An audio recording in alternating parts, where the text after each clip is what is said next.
We are live with another episode of the Keeg Talks. It's been a long time since we've had an episode. It is season 11, episode 12. We are talking the new history of the DC Universe, issue number 3. Now, normally we talk about movies, normally talk about TV shows, and those are more straightforward, but, we've been doing one of these episodes per issue of the new history of the DC Universe. I'm your host, Dimithri Pereira, and if you're watching us live, you're watching us on youtube.com/The Keeg Show, or maybe you're listening to the podcast wherever you get your podcasts from, Spotify, Apple Podcasts, etc., etc. But yes, this is a very comic-focused episode of the Keeg Talks. Hopefully you look at the titles of our podcast episodes before you jump in. This will be sort of a deep dive, mostly because DC Comics has had some weird comic book continuity. What is in continuity, what isn't, what matters, what doesn't. Well, they've cleared it up, or at least trying to clear it up, with a 4-part comic book miniseries. We are on issue 3. There's still one left, but we got a good amount of DC history to cover. I also got special guest Jack Kelly on the show, aka the Film Field. Jack, welcome back, man. Yeah, thank you for having me back. I'm excited to talk about this one. This is definitely the one that I've been the most excited to talk about just because of how much is condensed here. Yeah, I mean, you've been on this specific little mini series of sorts of this podcast for issues 1 and 2 and everything. Were you wondering, like me, and maybe we've covered this before, where they're gonna split the lines between issues 1, 2, 3, 4? Like, where does it start and where does it end in DC continuity? 100%, especially because after issue 2, I had first thought that after the second issue, maybe we'd cover like 2 of the crises, like maybe up to like Infinite Crisis, but we kind of stopped right after Crisis on Infinite Earth. So I was really starting to question, how would they space this out? I thought maybe kind of splitting it in some kind of quarters where you're like, here's the first chunk of history, here's all the crisis stuff, here's like all the stuff right before all the modern stuff, around like Flashpoint, and then boom, we get like Rebirth, New Frontier, all that era. But it seems like we had only really gotten up to Crisis on Infinite Earth by issue 2. So I was really, really curious to see how they would condense everything, since I think this one covered probably maybe the most amount of just big stuff in general in DC history out of all the issues. Yeah, well, so the first issue went from literally the Big Bang of the universe to Krypton exploding, and that was it. That was first issue. So you don't even get really Superman at all. You get Yeah. like knights in shining armor stuff, but you also get like the beginning of the fundamentals of like the Green Lantern Corps and all that stuff. By the way, if anyone's out there watching us, let us know you're out there. Hop in the chat, say hi, like, comment, subscribe, however you're digesting us. Feel free. Also, go to comicshoplocator.com, find a comic shop near you, pick up any of these comics there that we're talking about. Dive in. Big Bang to Krypton exploding. That was issue 1. Issue 2 was, I guess, the start of like Superman landing on Earth as a baby to Crisis on Infinite Earths. And this is everything post-Crisis up until Final Crisis. I think we end off right about where it seems like Flashpoint will start. So yeah, towards like the end of Final Crisis. Yeah. Yeah. Because this issue 3, starts with essentially Barry Allen being dead. And then these are all essentially, it's funny because this whole miniseries is being told by Barry Allen in his point of view. But this issue, technically, these are all events that he's never experienced himself, which I think is funny. And then at the end of this, he comes back, which is the events of like Flash Rebirth. Yeah, I think because Barry comes back, Final Crisis, right? Like that's when we first see him, and then we have Flash Rebirth and all of that. So yeah, Oh yeah, you're right. Yeah. yeah. So it's an interesting thing because there is so much there, like you said, that Barry didn't cover like actually physically seeing, which I think is really interesting. Like one of the off the bat, I know so many people that are like, well, why didn't they talk about this, in issue 3? Why didn't they talk about this? And thankfully, I think we've talked about this before, where it's nice because you can kind of chalk up a lot of the things that are like very small, tiny little problems, little plot holes, to Barry just not remembering it right or his interpretation. And especially for this one, covering so many big things, you definitely can consider a lot of these his interpretation because he wasn't there for a lot of this. Yeah, yeah, and it's kind of. I mean, we've talked about this since issue 1 and since us covering issue 1.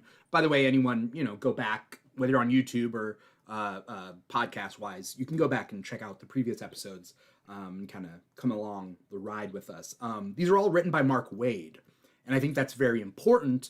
Not only is Mark Waid generally known as like the comic book historian writer, like he isn't this new punk rock kid on the scene writing new comics.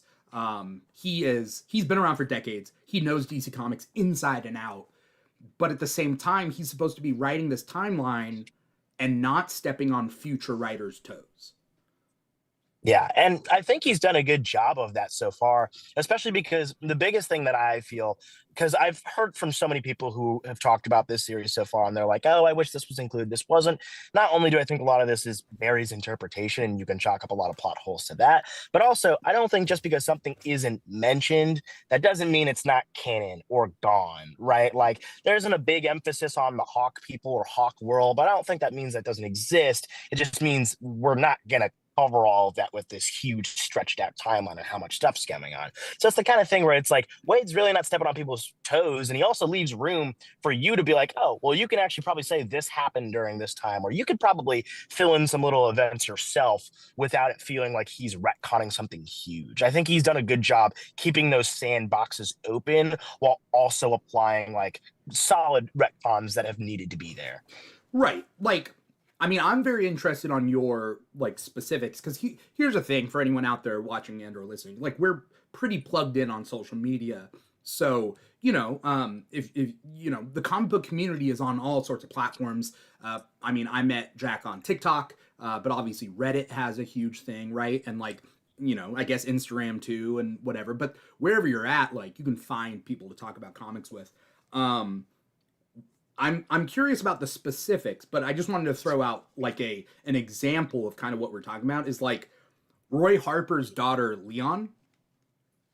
She's not mentioned at all here, and she would have been born sometime post crisis, like she would have. Yeah. But she's not mentioned here. Doesn't mean she doesn't exist. She clearly exists. She's in the current Greg Rucka comic, Cheetah and Cheshire robbed the Justice League. So my point being is that like just because a character is not mentioned here doesn't mean they don't exist. That being said, there if something is mentioned here, it's almost 99% canon. The only way it could not be canon is if Barry made a mistake, which I'm sure they're leaving as a backdoor to be like, Barry was mistaken. He didn't see this villain that's been there the whole time. Like, you can obviously keep writing stories like that and kind of like write that in. By the way, shout out to BP on our YouTube chat. BP says, "Sup, y'all? What's up? What's up?" So like things like that. What are the specifics though that you're saying like, oh, people are pointing out who didn't appear, blah blah blah blah blah? I know for one, I've got a friend who's a big Rip Hunter fan, and maybe this one's a little bit more specific just for him, but he wanted to see more emphasis with the Time Masters from that like 1990 series, just because of how important that was. And that's one of those things where it's like, I don't think they talked about Rip Hunter and all that stuff. They talked about like the Linear Man. I don't think they talked about it in a way that felt like they were acting like that didn't happen. They just didn't go in depth with it. And same thing with like the Hawk stuff, where it's like, oh, they're not really going hardcore into it. It's like, but I don't think that that means they're trying to gloss over or pretend so much of this hasn't happened. I think so much of these things are areas where it's like, you can chalk that up to there's more information. We're just not going to cover it here. And I think like a lot of those moments, I'll hear people be like, well, I wish they talked about this more, this more. And it's like, well, I think that just boils down to us all agreeing we wish this was like 6 8 issues, something like that. You wish you had more time for these things, but ultimately, when you're telling a giant summary like this, unfortunately, you're gonna have to gloss over a few things. Also, like I was thinking to myself, like, yeah, this could have been a 10-issue miniseries. Like Mark Waid, Yeah, he knows how to write 10-issue miniseries. He's writing Batman and Robin year one right now. But the point being is, like, the more Mark Waid writes, the less other people can write. Yeah, like people have to yeah, keep that in mind, right? Like we could get a Mark Waid comprehensive sort of breakdown of the Hawks and their history reincarnating throughout the years. Or he just he's like they reincarnated and like another writer can just pick it up in a story, you know? Exactly. I would way rather he sets a good foundation, have someone else who understands it even better, because obviously Wade understands these things very well, but there's certain writers who this is their whole thing. This is what they know. I'd way rather he sets a foundation and goes, hey, here's the building blocks. You generally know what's going on. If you want to dive deeper, let's do it. You've got a great place to start, and just give a good explanation and timeline of things. He doesn't have to cover everything himself. Like I said before, I think you're leaving little sandboxes here for things to be, Played with added on. later. Yeah. Yeah, exactly. Right. Like, I mean, that's kind of the thing is like, imagine like, building on your property, right? You have your property, your acres or whatever, and you build your house walls like up to the property line. Like, you could, or like you build something now and then you kind of add on wings if you want to. I just found out recently that the wings of the White House weren't originally built, like they were added on later. In Interesting. DC. And so it's like, yeah, you have that land, you have the White House, and then later if you realize, hey, we're gonna add another wing, you add another wing. You had a pool, you Exactly. had an indoor bowling alley, which is what the White House has. Right. So it's things like that, right? Like again, Mark Waid, isn't he? I don't also think that all the decisions are up to Mark Waid. I think there are Me too. certain things that are given to him. Like DC downwards, they're like, hey, we trust you. You're our guy, which is nice because DC sometimes goes through editorial process where they're like, we don't have a guy. You listen to us. There's no one here above us.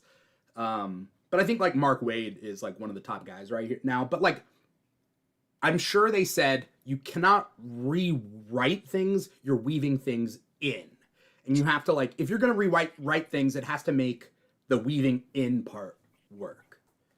Exactly. And I think even more than that, I think that he's not probably really in charge of how many issues this is going to be. I got to imagine there was talks about this being 6, 7, or 8. You know what I mean? But ultimately, they probably wanted to keep this pretty condensed. I think if Mark Waid had it their way, it'd probably go for like 6, 7, 8, something like that, which I think is an appropriate amount. For many reasons that we may not know, it just came down to 4. And with that, you got to kind of pick and choose what you want to do here. And I Yeah, think overall, if you're talking about what he's covered, it's as best as you can do. And I think it works. yeah, especially for the time period because this has to be running what Crisis on Infinite Earths was 86 or 87. 1986, I think, was Crisis on Infinite Earths. So we're dealing with like 14 years pre 2000 up until Final Crisis, which is around 2010. So we're dealing with 14 plus. We're dealing with 24 years of of you know chronology, right? Right. Issue number one doesn't really count as like years of chronology because like they include like the Golden Age stuff, but like that's a little wacky too. But like if we're dealing with issue two, I mean we're dealing with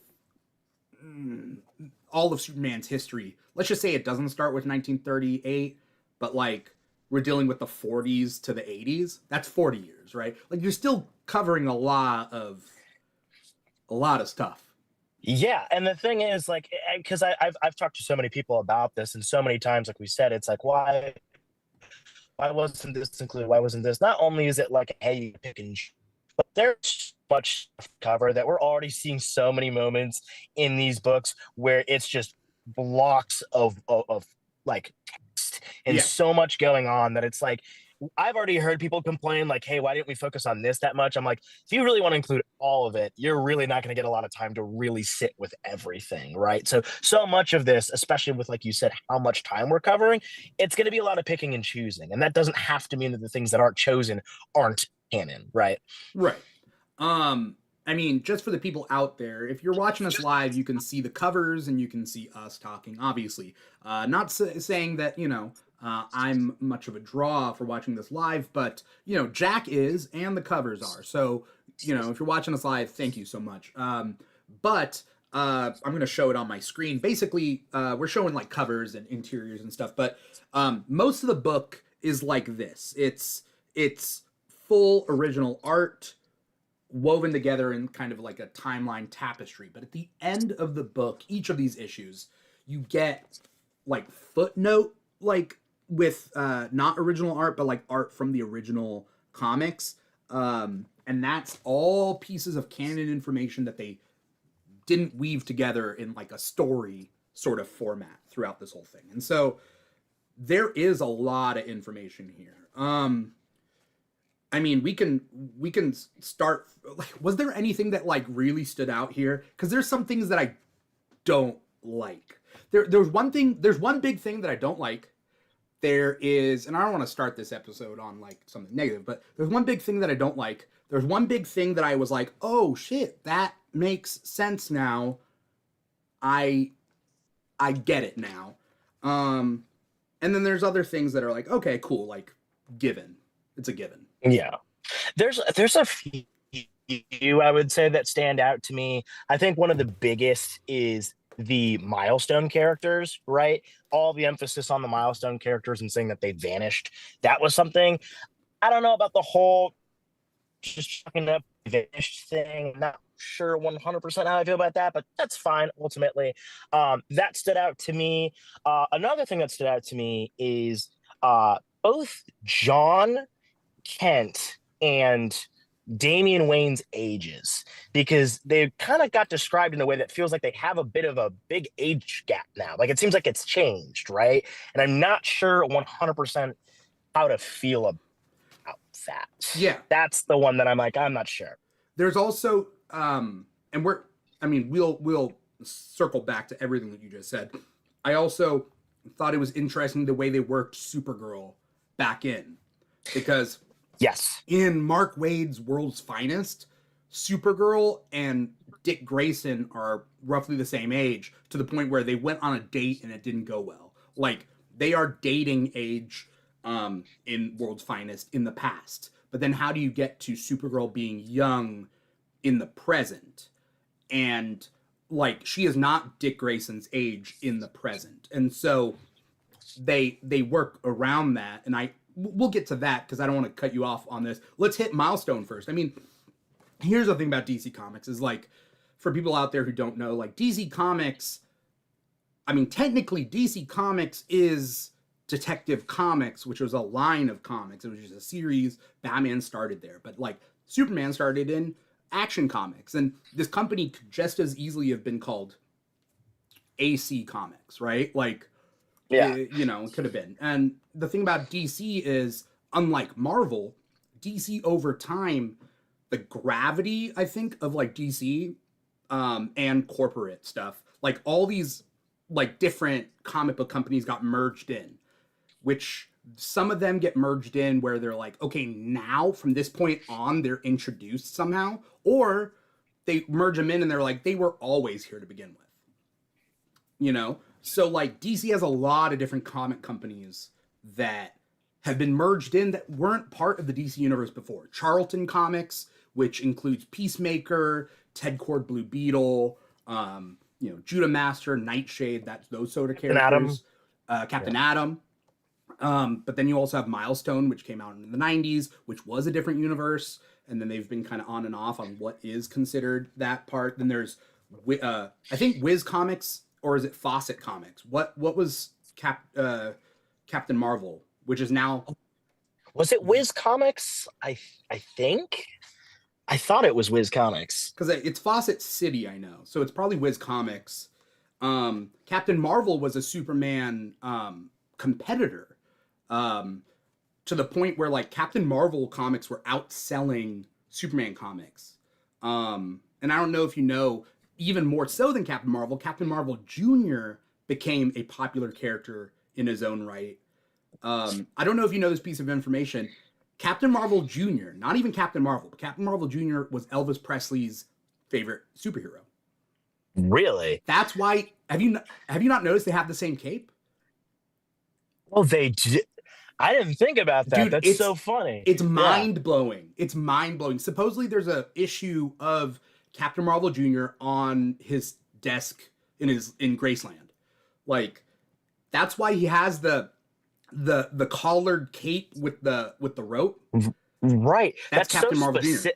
That's so specific of a character for him to be so obsessed with. That's so funny. Yeah. Because Captain Marvel Jr. got to stay a kid when he transforms versus Billy Batson, who changes to an adult. But like Captain Marvel characters were very popular. But the point being is, quote unquote, they always existed in the timeline, especially now. But Milestone. I mean, let's talk about Milestone because there's a couple of key things that are here. Again, this is roughly in the first like 25% of this issue. They bring up Static, they bring up Alva Industries, Q Juice, Blood Syndicate, that sort of thing. Is it kind of weird to you that like DC just released a new kind of reboot for Milestone, and then it seems like they're reeling it back? It's strange to me because the whole thing is they've talked about Milestone pretty heavily now. I mean, the first instance of this was them mentioning Icon, right? I believe so. Was that issue one that they That talked was about issue Icon? one. Icon lands in pre-Civil War America. Right. Yeah, so it's a weird one to me where it's like I don't know, is this supposed to be setting up for something with them, or it feels like it's reeling back, like you said. So it's a strange one to me where I don't really get what the end goal here is with Milestone for them. It's like it's nice to see the inclusion. I don't know where it's going. I'm a little lost. Yeah. I mean, there's a couple of things that I think is interesting. I didn't notice actually until you mentioned it that well, first things first, they dedicate 2 whole pages to it, to Yeah. Milestone specifically. So they do treat it as important. And then I didn't notice until you mentioned that they say the heroes of Dakota operated bravely and brightly for a time, then mysteriously disappeared, but I know better than most that heroes rarely stay missing for long. So they aren't around right now. Yeah, and I wonder if that's to set up something because sometimes, there's so much going on that I'll read about something and go, oh, I wonder what in this case, them vanishing means. So there could be some kind of little hint somewhere in some books right now that have built up to something, but I really don't know if this is supposed to be set for something in the future with them, if it's meant to just be a vague saying so that they don't really have to give an answer right now, something to leave for writers in the future, or if this is something that's planned to have an answer. You know what I mean? I'm not really sure. This this is coming across as a problem kind of like the MCU had or has or whatever, is the idea that when you have this big cosmic level threat and a character and you retcon a character to be around at that time, why didn't they get involved? Right? Like, where were the X-Men during the fight with Thanos? Like, okay, they weren't around. Or, I mean, they could have been, but you have to make up a reason why they weren't, right? The Eternals chose not to interfere. Like, that was okay, whatever. Right. The Eternals were always around throughout history in the MCU, but they chose not to interfere, and that's why we haven't seen them until now. The witches of like Harkness and like those people, they didn't step up. They were around, right? But like this idea that like, yeah, where are they now? Oh, they disappeared. Um, okay, we need to figure that out. And I have no doubt they're gonna figure it out, but there has to be something. Yeah, it's a weird thing where I wonder if this is sort of a way to, I don't know if the word would be soft launch, but to really start to plan ahead for the future for them to be more integrated with DC, like if that's the sort of plan, or like I said, if it is just let's leave open that door, and then if someone comes down the road and is like, I've got a great idea for them that does integrate into this, then that's what they'll do. So I wonder if it's like a already put together kind of plan for where they'll go, or just a door to leave open for another writer. I I lean on they have a plan, but I don't know what that plan is. Do you remember? And this is going to build into a theory that I have. Do you remember the origin story of Static originally? Because I don't remember exactly how the Big Bang or whatever they called it happened. I don't remember it too fondly now. Because I know what happened in the cartoon. I don't know what happened in the original Milestone comics, but I do know what happened in the new relaunch of Milestone, and that is exactly what it says here. So that's my weird thing. In this issue of New History of the DC Universe, they mention that the tear gas is laced with the Q juice to subdue a group of young protesters.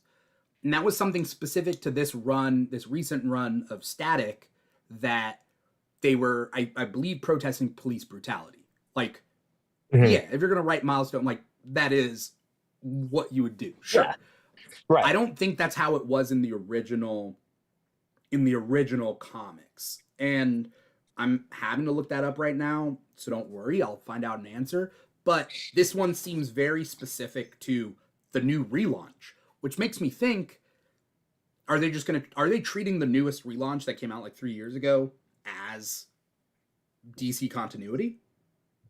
That's what I wonder too, because just in a grand scheme of trying to connect everything, I could see whether it's editorial or Wade in the discussion for this talking about it. And if they feel like, hey, that's been going on for a little bit, and they felt they were like, hey, we have a pretty seamless way to just kind of bleed that into what we're already doing with DC. Like, this is the time to retcon things and, like you said, sew things together. So maybe they look at that as like, hey, this is the newest relaunch.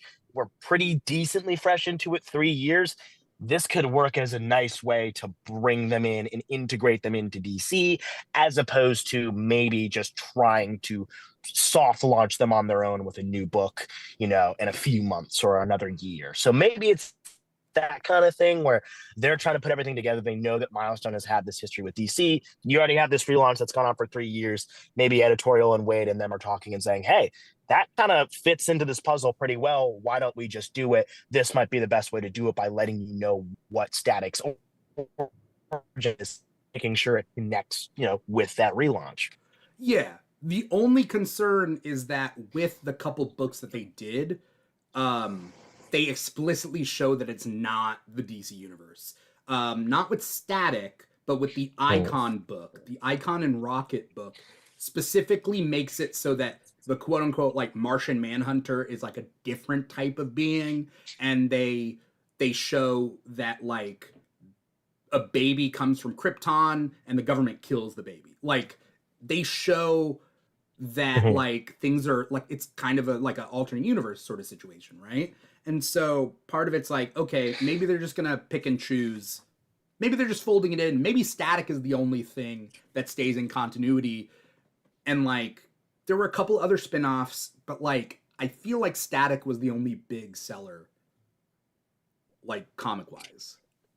Yeah, the ones that I think of that have the most popularity generally with fans is Static, and then like next up is Icon, and a lot of that, especially for anybody who is a big fan of him now, a lot of that was a lot of heavy lifting from the Young Justice show. Like anybody I know who knows him, some people know him from the comics, but a lot of them remember him from the show, right? So I wonder if, because we got a bit of emphasis of Icon in issue 1, I wonder if it is a way to, I don't know how they do it, but just kind of soft launch Static coming into the DC universe, and maybe that also brings an Icon, something like that. Maybe they're picking and choosing. I'm not 100% sure, but that's kind of where I lean. Yeah. I mean, DC also has a thing right now, DC Comics. Although I love DC Comics right now.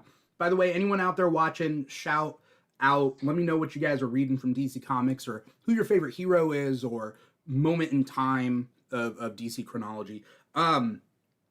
But what DC Comics doing great stuff right now. Problem is, there aren't as many books as there are characters and ideas. Like uh they introduced a bunch of new characters that came out from like Stargirl and the Lost Children that they haven't really been able to capitalize because they don't have a Stargirl book anymore. They have one JSA book and like that's it, you know?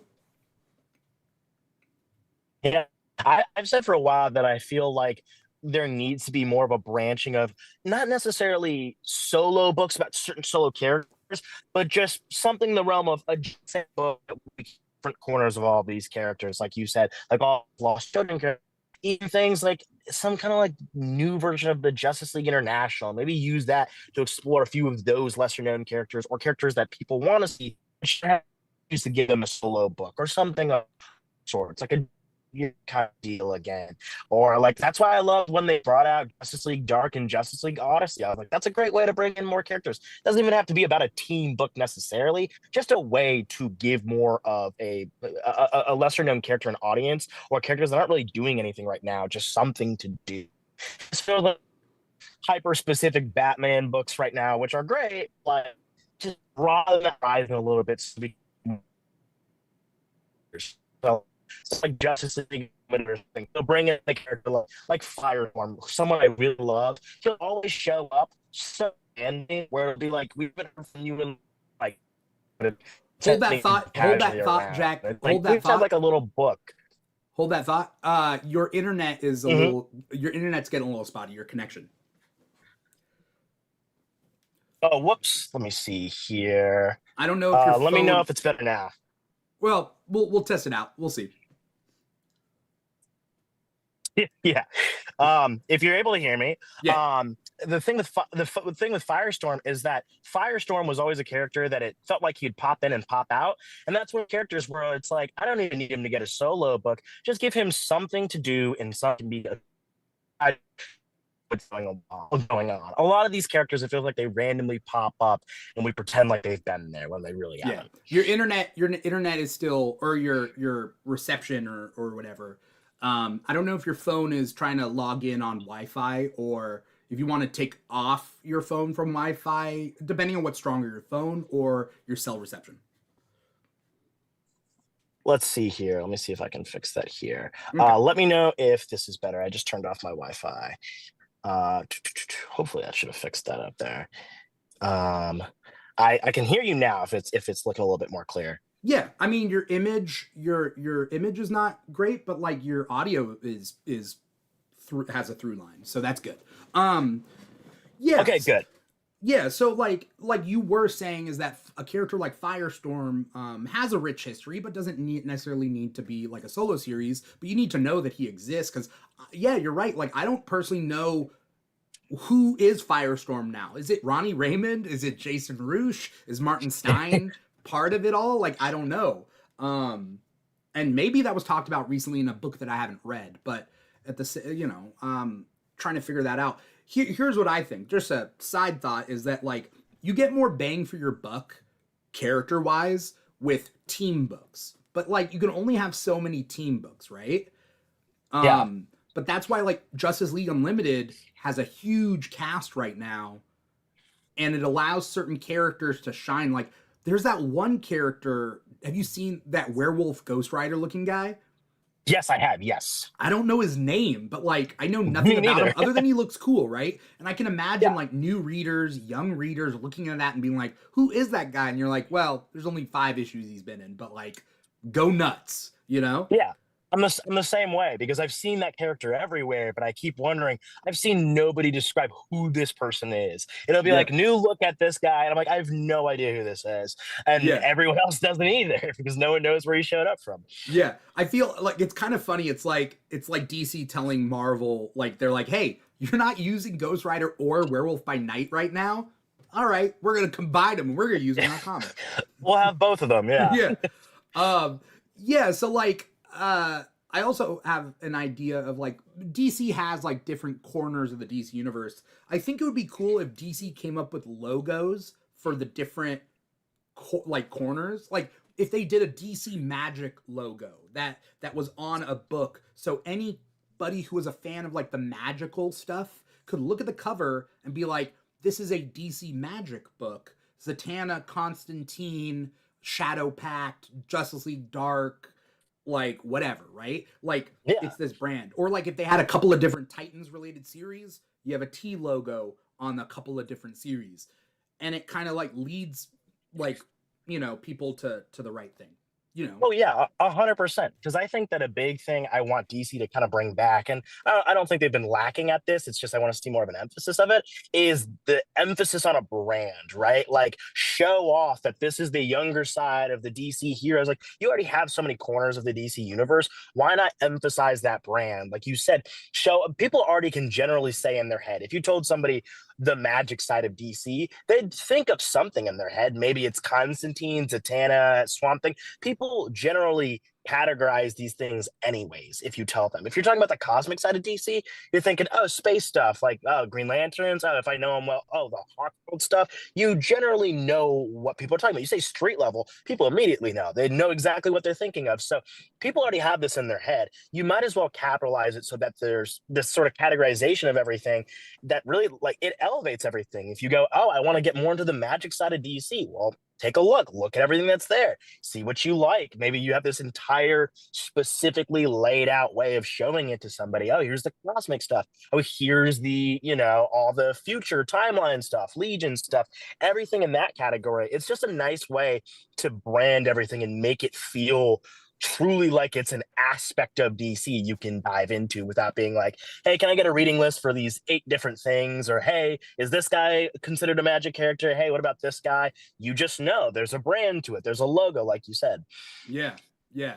I think that I mean DC's doing the best they can, but like at the same Yeah. time, like the funny thing about just like comic publishing is that like you're trying to get all the demographics to read your comics, but you're also trying to get them to show up every week in a comic shop or read it digitally or get it together as a book, like a trade paperback or a collected edition, right? And so there's a lot of resources out there. Again, for anyone out there, comicshelflocator.com to find a comic shop near you. But like that's why I don't know if you've been noticing they've been trying to like put like titles of the arc on the cover of books Definitely, yes. because it's going to get released in trade as that being the thing. It'll be the Flash, bad Black Dark Moon Rising or whatever it's called, whatever that Yeah. Oh, current one is. yeah.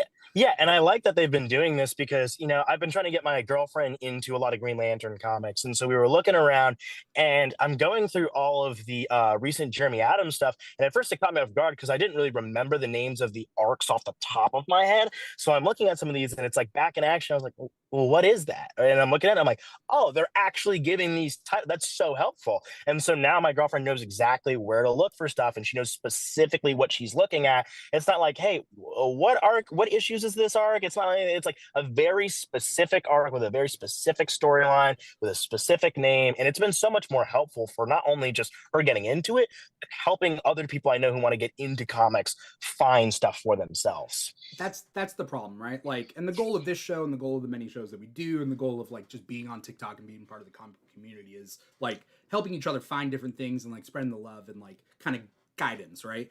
Because you don't know until you know, and the goal is not to gatekeep, right? But which is also kind of what I'm hoping from this series is like that people who are like, I don't get all of this, like it's so confusing. It's like true, the DC universe continuity is confusing, but with these 4 issues, hopefully it'll be less confusing. And if I was a kid reading this, I would be having a field day with these issues. Like I would be looking at each character, learning their names, you know what I mean? Like that's what I did. They used to have DC or DK encyclopedias for like the different like superheroes, Marvel and DC. And like I own, I own them now still and I got them when I was a kid.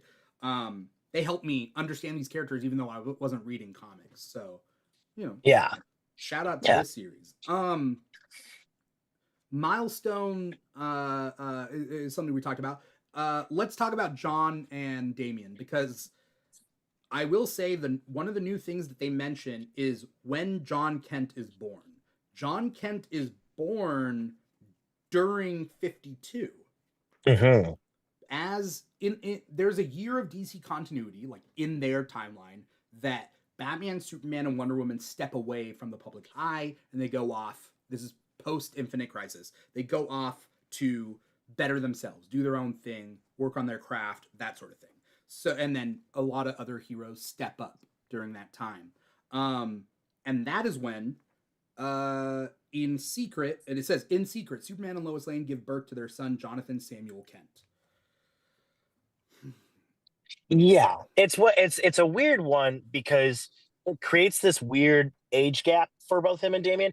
It's one of those things where I don't hate that idea. I actually think that's an interesting idea that when they're off on their own and they're like MIA, that would be the time that John is born. I don't dislike that idea, right?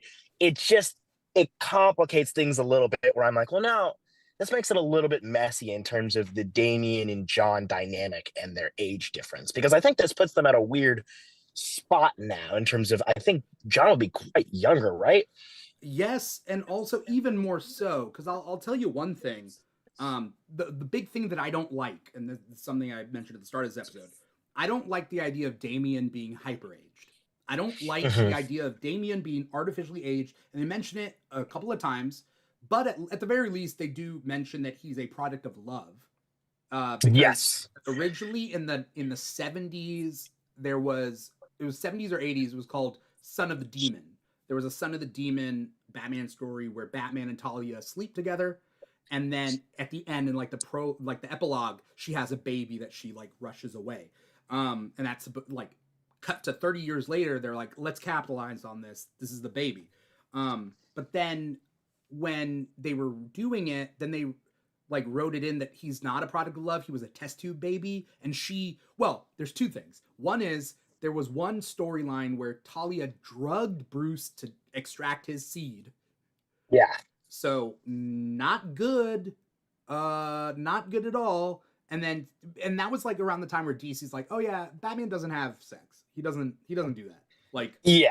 he doesn't do that. Then there's the second thing, which is it wasn't even lovemaking or coercion or spiking anything. It was they took his DNA and they created Damien in a test tube, and I hate that too. Me too. And now they're saying at least they explicitly say born from a night of passion between the Dark Knight and Talia al Ghul. That's great. Which thank God, because that was always such a weird and messy one where it's like, this doesn't work. I know people who like are Talia al Ghul fans that are like, I hate that. That should not be the storyline at all. And then even secretly taking the DNA, it's just like, I don't love either of those at all. I think No. keeping it simple and keeping it just out of love is so much better. It's so much better for the character of Damien. It's so much better. Like getting people into the comics. Like the first thing my girlfriend told me was like, when she found that out about Damien, she was like, that's really the storyline they went with for him. Like, isn't it like a big emphasis about this, like his like actual DNA kid? And it's like, yeah, not a great choice for Talia al Ghul as a character to do that for them. So I'm really happy with this retcon. I think it's something that I wanted to happen on its own anyways, regardless of if we were getting this series. So to get it here where it's the time to be retconning things, I like it. Yeah. They yeah, but the only problem that I have is the artificially aging. So Yeah. if he's artificially aged, then that means he was born a little bit before 52, but but then he's aged. So then he's aged to be 10 years old a little bit after John is born, which means we're doing the reverse to the reverse and it's making it worse. So Yeah.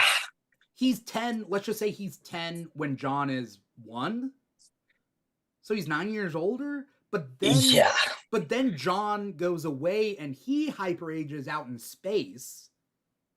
And this is just comics for you. He hyper ages out in space, which we'll probably get in issue 4 of this. Yeah. To be an adult while Damien's 15. So Damien's 15 right now. Yeah. So, and that's the weirdest part about all this. And the only thing I can think of because of how much of a weird mess this is, because it already takes something that already has a weird dynamic where it's like, yeah, then John gets aged up. So then it's like you kind of lose this super sons thing because he's an adult, right? It turns that and it just makes it even more confusing. The only thing I can think of is that I wonder if this is going to be something that they feel the need to iron out with Flashpoint, maybe because we're approaching the point where we're getting into weird stuff where it's like, hey, there are these big timeline resets and changes that do happen with things like Flashpoint, Doomsday Clock. So I wonder, maybe instead of making that this big thing where they're like, all the world's changed, we're going to go over it all again, which they're obviously not going to do, maybe they use it to like explain the timeline, but even that's just messy too. But it's the only thing I can really think of in terms of how you would iron this out. This is supposed to be, and this is funny you mention that because this is how I thought about Crisis, which is Mhm. you are you are stating that their timeline existed before Crisis and their timeline existed after Crisis, but this is from the point of view that Crisis never affected their timeline. It's that their Yeah. timeline went through unaffected. That's because from their point of view, right? Their Mhm. timeline's unaffected. So this is, but we know better. We know that the timelines were affected, but on their timeline, it Crisis was just a big cosmic problem that happened, and they came back to their universe, and no one was the wiser. Not even Yeah, Barry, it seems. it's weird, and it's a thing where I originally, when they announced the series, I really liked the idea of this being told by like a character like Doctor Fate, somebody who is above the multiverse in ways. Obviously, not whoever's just the holder, but just the helm of fate. Because constantly we have seen that like Doctor Fate knows all these things that happen. He knows that there's been reboots. He knows, like, we've just seen it through time. So I always thought, oh, that's like the perfect guy. Have him just be in the Tower of Fate, and he's the one narrating this stuff.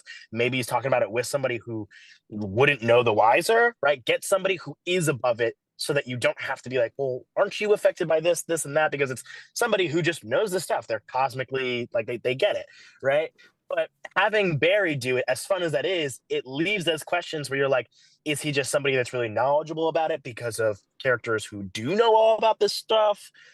Like it, but it gets messy. And it's one of those things where it's hard for me to wrap my head around, especially since we're about to hit more things that do affect the timeline. To me, I'm going to push back on what you said because you Mhm. brought up a good point, but that also, you bringing up a good point makes me go against you in a way. So Okay. I don't, I'm, originally I pointed out that I didn't know why Barry was the narrator. And part of me now I'm like, oh, because Barry's the only one with a human brain, but cosmic power. Like, Mhm. Dr. Fate has a cosmic brain, essentially, right? Like his awareness, right? Yeah. So if we're saying that Dr. Fate knew about all the multiverses and all the intertwining and everything, then technically Dr. Fate narrating the DC timeline is the same as if we just go through the chronology of like real world DC Comics history. Like Right. Wiz Comics was separate, then it got merged in, and but in Barry's point of view, Wiz Comics, Captain Marvel, those characters were always part of the DC Mhm. universe.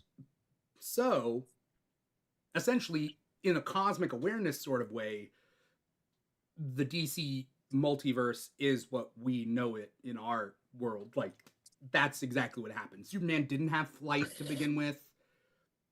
Batman had a gun, but now that's been retconned, right? But like, Barry runs around and he can go through the timeline, but at the same time has very rudimentary awareness when it comes to Right. that. So Yeah. yeah, it is very weird. I can think like maybe in the next issue they go through Flashpoint and then Mhm. essentially Flashpoint is just another stop, kind of like Crisis was. Like the timeline still continues and there aren't any changes to the timeline because they don't even mention that Superboy Prime punching the walls. They mention that, but they don't mention that that's why Jason Todd comes back to life. Yeah, and that's a weird one too, because I've seen some people talk about it and they're like, oh, I guess they've retconned it to be that it's, Talia and the Lazarus Pit. But it's like, well, I kind of took it as that, the punch did affect things. It's just affected things to where that's been to make Jason Todd come back to life, right? Exactly. Yeah. Yeah. Yeah. So it's the kind of thing where it's like, with that being said, I'm surprised we didn't get more talk about it, but that doesn't mean that it didn't do that. It just means we're kind of just moving along. So I wonder if they won't even tackle the thing with Flashpoint by being like, here's what it reset. It's just Barry went back in time, this, and that, moving on, right? Like, I wonder if we're just going to keep moving through it just like we did with Infinite Crisis and Crisis on Infinite Earths and not get into the nitty gritty of like what changed and why. But it is one of those things that looms over your head to be like, well, but there is so much that did change. And we are talking about a chronological timeline. It's just what maybe it's one of those things where they're like, I don't even want to touch that. That's so complicated. I don't even want to have to address that. Let that be something the cosmic characters get and leave it at that. Let a writer talk about it. Maybe it's one of those things where he considers that a sandbox to let somebody else handle, but not Yeah. 100% sure. Yeah.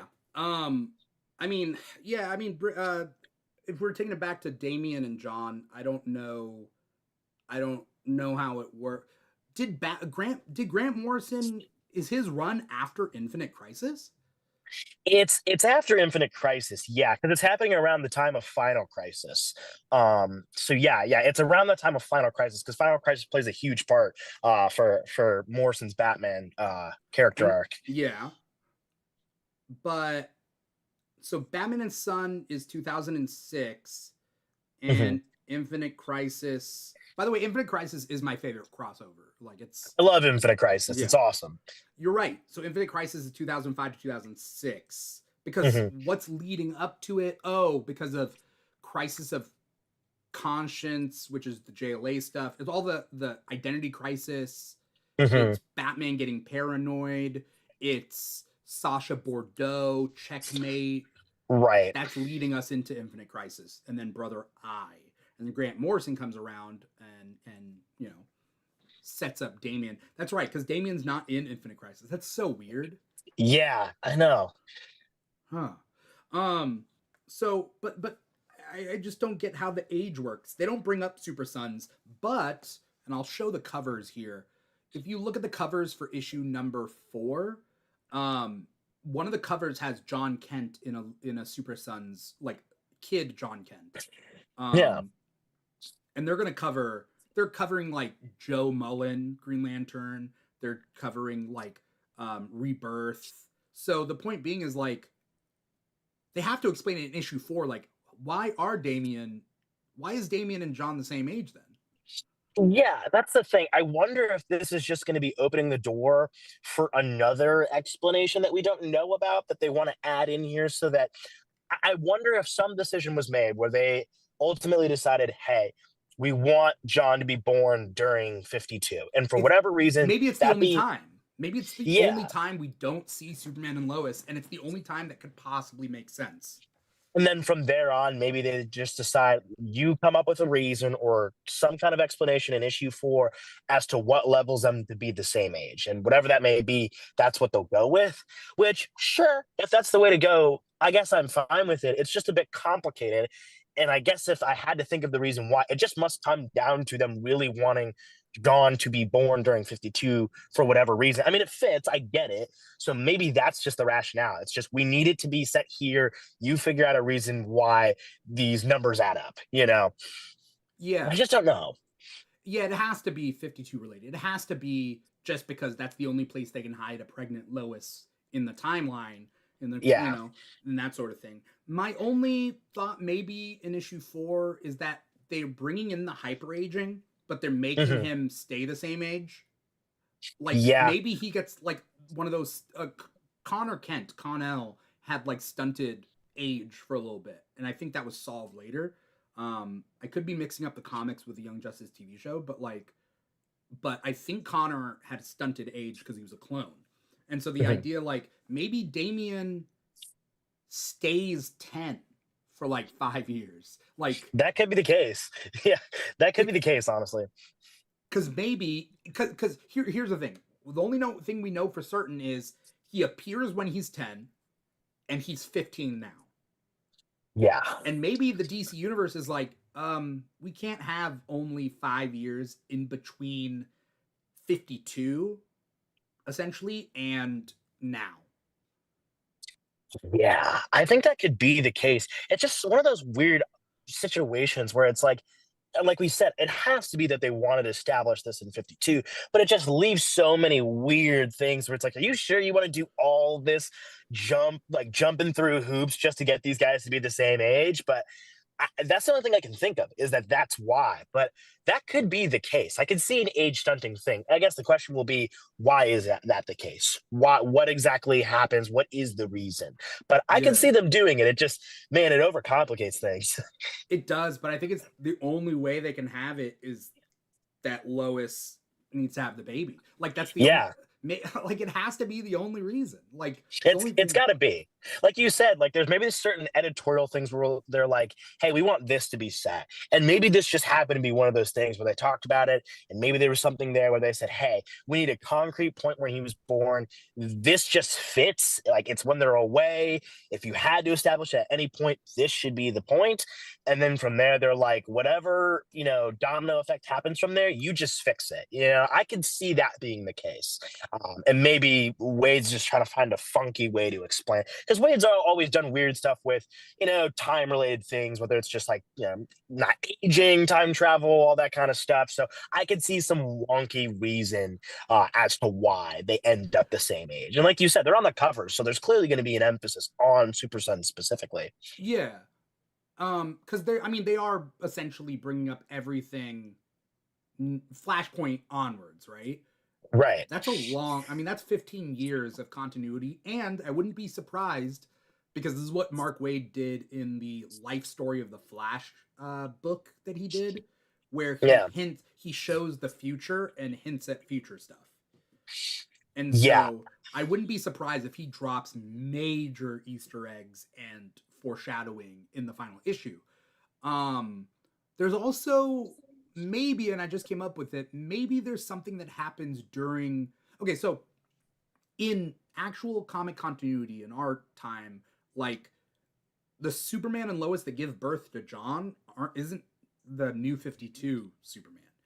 No. They're like from the previous universe and then they merge. And I'm thinking Wade is going to be smoothing that whole thing over, right? Like I gotta think so, right? Maybe that's where this is going, where we'll get a thorough explanation that cleans that up as well as this timeline stuff. Now that I'm thinking about it, now that you bring it up, maybe it's something along those lines where it's like, let's just take all these things and smooth them out at once. Because, like you said, that's got to be something that they do. I'm sure they're gonna do a thing where like yeah Superman maybe they do a split, maybe they figure like there's something to do with the split and then but they move like John hyper ages again, like, or they go into a Yeah. pocket universe and they live out their life and now they're a little bit older and like whatever. I don't know. It's comic stuff and they have to make it work. I don't know how. I do trust Wade though. I do. It's going to be interesting to see how it gets handled because I just can't imagine with all this smoothing out of stuff. They're like, let's keep the two Supermans merged, New 52 type thing. It feels like that's the area where they want to smooth it out and where we might see these timeline things get like fixed up. Like you said, maybe it's something like they go to a pocket universe. It's something where they live out their life for a little bit, some kind of age up thing, something along those lines I can see happening. Yeah. And I'm reading through the footnotes and I'm trying to figure out like, yeah, uh what did they include and what did they not? Right. Um yeah, during Clark's year-long sabbatical in which he's without powers, him and Lois have a child. Hmm. Yeah, so it's a very clear emphasis on 52 in this moment for them to have a kid. So it's got to be something where the end goal is just smoothing this all out because they realize it gets complicated making this choice. Yeah. Um yeah. I everything happens roughly the same. Like Libra comes in Final Crisis. Hmm. Um Barry comes back. Like they're writing that all. But Bart Allen dies. Like they're not Yeah. with this whole thing. They're not saying that these characters didn't die. They're not smoothing over like, oh yeah, that never happened. They're like, yeah, it happened. Everything happened. Yeah. And it's interesting because there's such specific moments in these three issues where it's like, all right, that was very clearly intentional. Because like you said, it's not like trying to make certain not happen or certain major moments wiped out. It all feels very intentional. When something's left ambiguous, it feels specific. When something is done very much as a hardcore retcon, it feels super specific, like a very strong end goal in sight. So I just wonder, like you said, everything else was done relatively the same. So it's not like some, hey, this all gets messy at the end, let me clean up everything. It's like, well, very specifically this instance with John's birth. So I wonder what that could mean. I like you said, maybe it's something for planting seeds for a story in the future, or just a new revelation in this next issue. I'm not really sure. I lean towards that though. I lean towards just straight up new information that he's going to drop out. Yeah. Um, a little retcon though that they did was they essentially make it so that Captain Marvel was always Captain. Yes, I noticed that, and that's one of those things where like I'm nitpicky about it. Where I like Captain Marvel and Shazam way better as names, but whatever, I get it. Like I think that was that Wade's thing that he did, or was that John's I think that was naming him Jeff Johns. Captain? That was John's. Okay, okay, yeah. It's one of those things. It's also an interesting thing. I think Wade mentioned this, but they show that as the Captain's first debut, I believe. But Batman and Superman team up with him in World's Finest, but I think they established that that was time travel. If I'm not wrong, I could be wrong here, but I Who do they believe they. fight? Which storyline is that?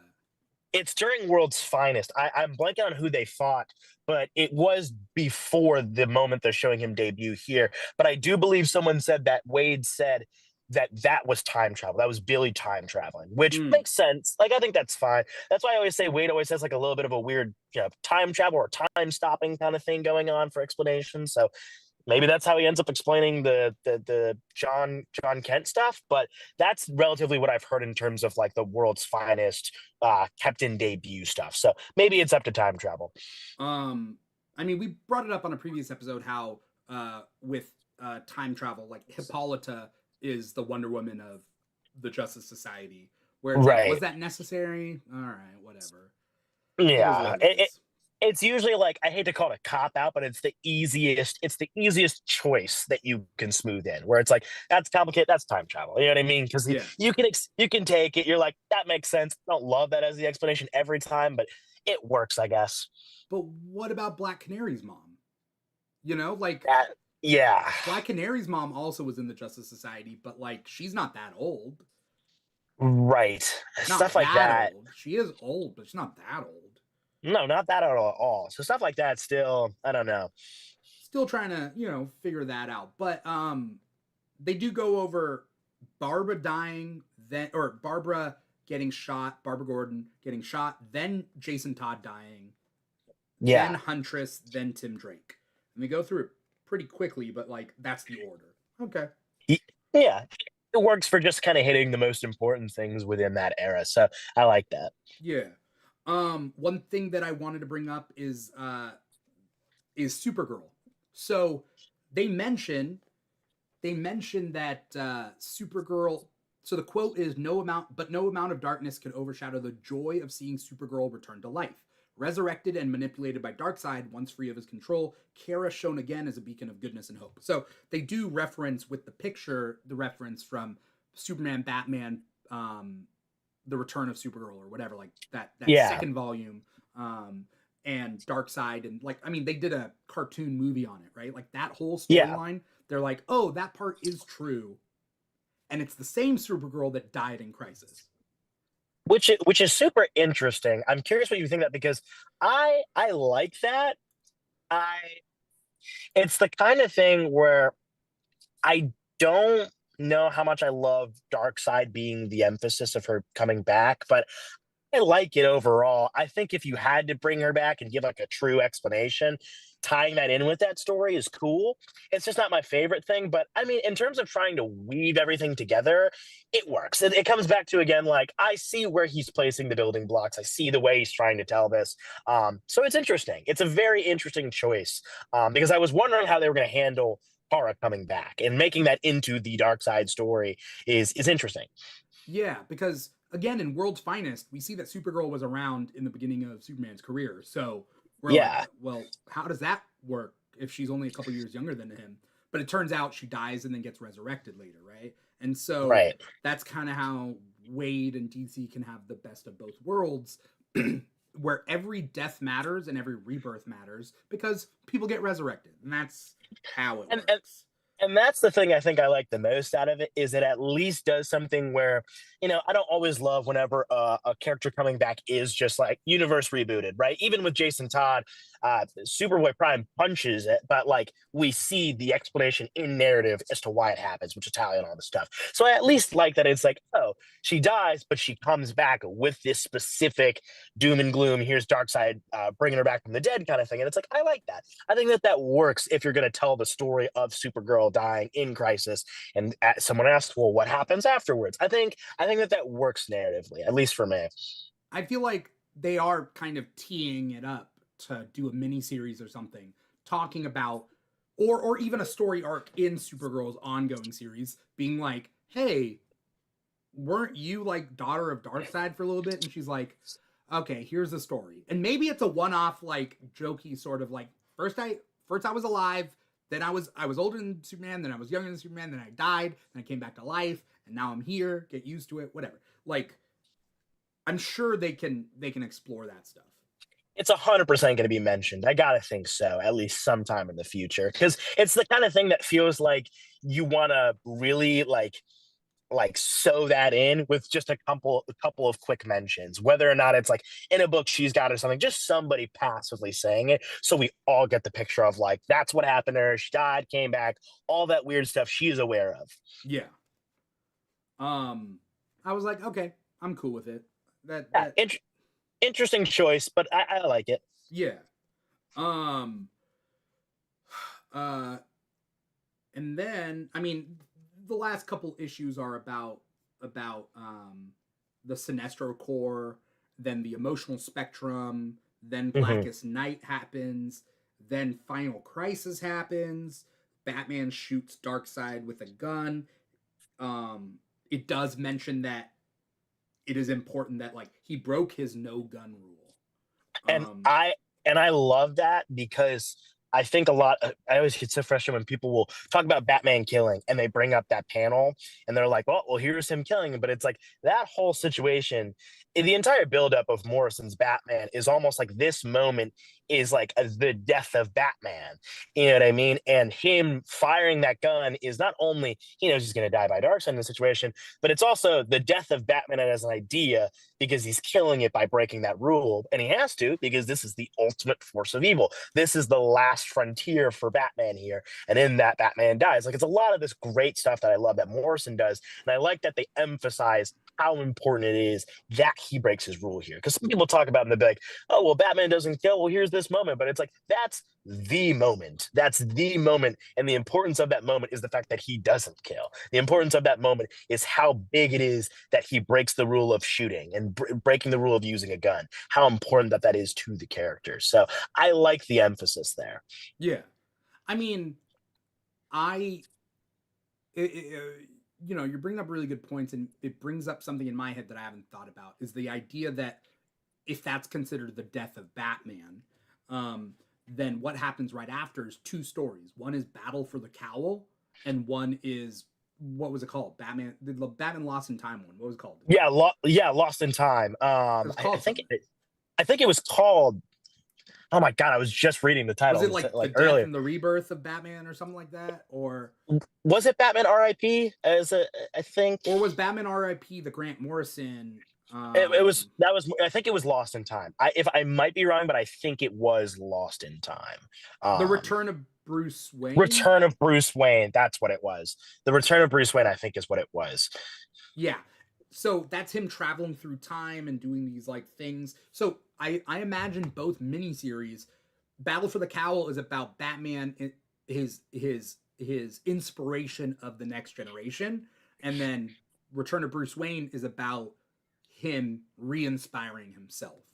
Yeah, and it works so well too because it's almost like the death and rebirth of Batman, where Batman dies, but he becomes this everlasting legacy and idea, right? Through him going through time and through the battle for the cowl and everything to do with Dick Grayson as Batman. Like I think it works really well. And I appreciate how much of an emphasis Wade's putting on that because it is really important. Yeah. Yeah. Um Have you been looking at this and being like, this is oddly specific? What are they doing? I feel something's fishy. You, in terms of the whole book, you mean? In terms of just like they're being very specific with their wording? And the specific things, like I'm looking through the footnotes, and although this character is one of my, like, I love him, and he was on Young Justice, but like in the whole scheme of the DC universe, he does not matter. It's Little Lobo, aka Oh, Slobo. yeah. So he's a clone of Lobo, so he's not even part of Lobo's like biography, right? In a way. Right. But there is literally the thing and a picture, not even just a little sentence, a sentence and a picture saying that Slobo, aka Little Lobo, a teenage clone of the main man, becomes a reluctant member of Young Justice, and then it gives the issue number. Why? I like the character. I love the character. The character has not been used since he, like, I think turned to stone on Apocalypse or whatever. But the point being is, like, in the whole history of the DC universe, he does not matter. I wonder if a lot of this emphasis in specific points is a way for Wade to give like the door to keep the door open for these characters to not necessarily become important in the future, but to be either like reintroduced or have emphasis again. Like I wonder if that's because we'll see them be involved in some kind of way in the future for comics again. Because there are certain moments where Wade will mention someone where I'm like, oh, that's kind of a niche, it's kind of a niche thing, or that's a very hyper specific thing.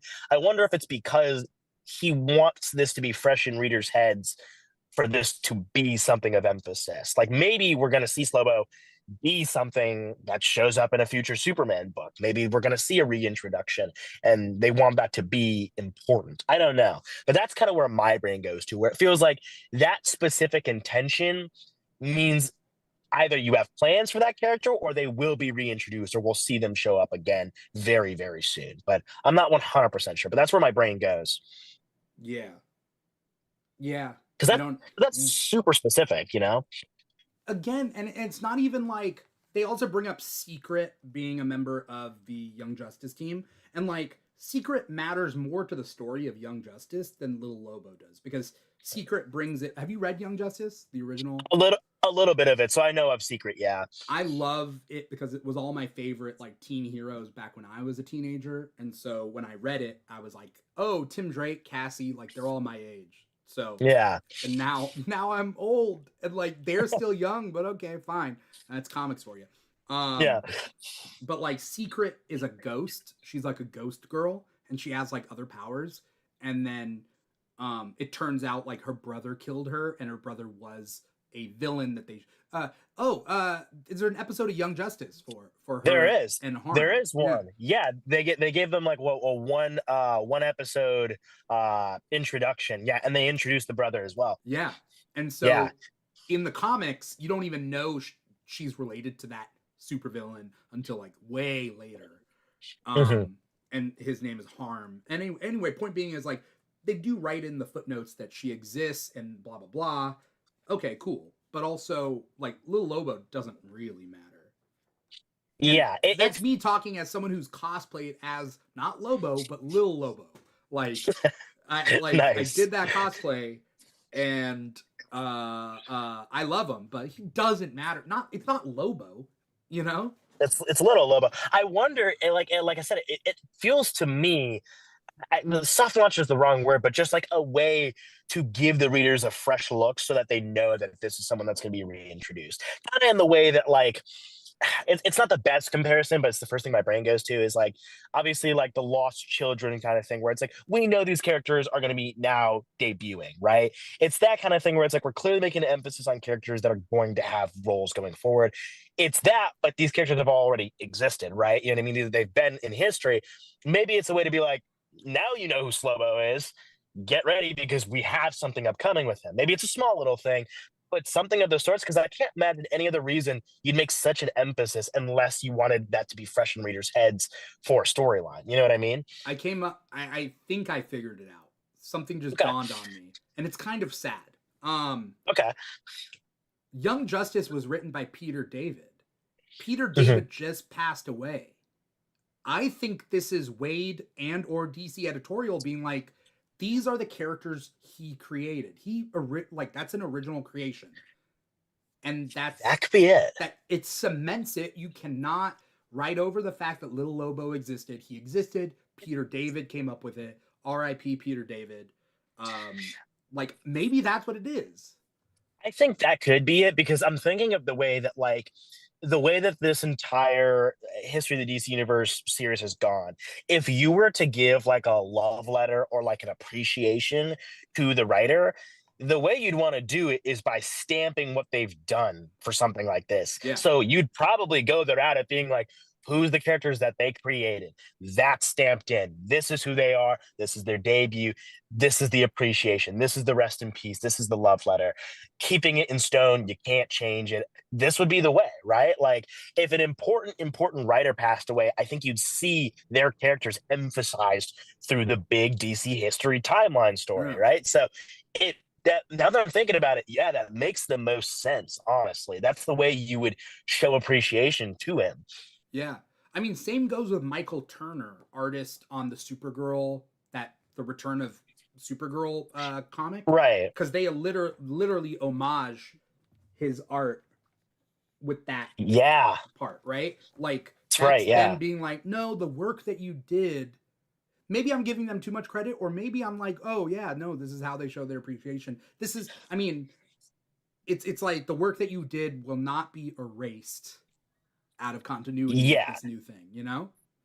It feels right because, like I said, like if I'm thinking of the way you would go about this, if you wanted to show appreciation, you probably wouldn't do it as simple as, "Hey, no, this is a love letter to this writer." This you'd probably want to be like, "Hey, this is a whole DC history timeline book. What better way to emphasize these writers' importance than showing off exactly what they contributed and stamping that, right? Like that's the way you'd probably want to do it, right? Like if there was if you had a big situation where a big Batman writer passed away, you'd probably see that specific storyline emphasized, right? You'd see whatever character that's introduced there emphasized. So now that you say, I think that more than likely is probably what they did. Maybe we're giving them too much credit, but like I think that might be the case now that I'm really thinking about it. On the flip side, and I mean, again, I could be reaching here. They might writers that were did illegal things or disgraceful things. There was literally a pedophile that wrote Green Lantern for a little bit, right? Yeah. I forget who it was, but he wrote a little bit of Green Lantern, like Kyle Rayner. And Yeah. so it's probably the opposite there. They're like, we're not cementing your legacy here. So in this, we see not that Kyle Rayner's to blame, and not that Kyle Rayner was created by that same writer, but a writer that came later. Yeah. They mention Kyle Rayner, and they don't go through any of his storylines. No, not really. They keep it very brief. Yeah. So I'm wondering if that is an added wrinkle that we have yet to consider. Yeah, it's weird. I'm thinking of like the most problematic writers, and in the way, Neil Gaiman right now. Yeah, right, right. That might be true. I think you might be right there. They do mention the Endless and everything with in issue 1. But they don't go too into it, as much as they could have. Yeah. They go over it, but they move on pretty quickly. Yeah, yeah. Because I mean, he exists. Like they exist, like these characters, right? Like, what are you gonna do? Yeah, exactly. And they're an important part of that first aspect of DC history. So it's kind of the thing where you're probably at least like, all right, let's just get it over with. Let's just say it. Let's move. Yeah. Interesting. Okay. I never thought about that angle until right now. Yeah, it feels like it could be true. The more that I'm thinking about it, it feels, especially in terms of appreciation for an artist that passed away or a writer, I feel like that would be the way. Stamping that history, for something as important as this book, that's probably how you do it. Yeah.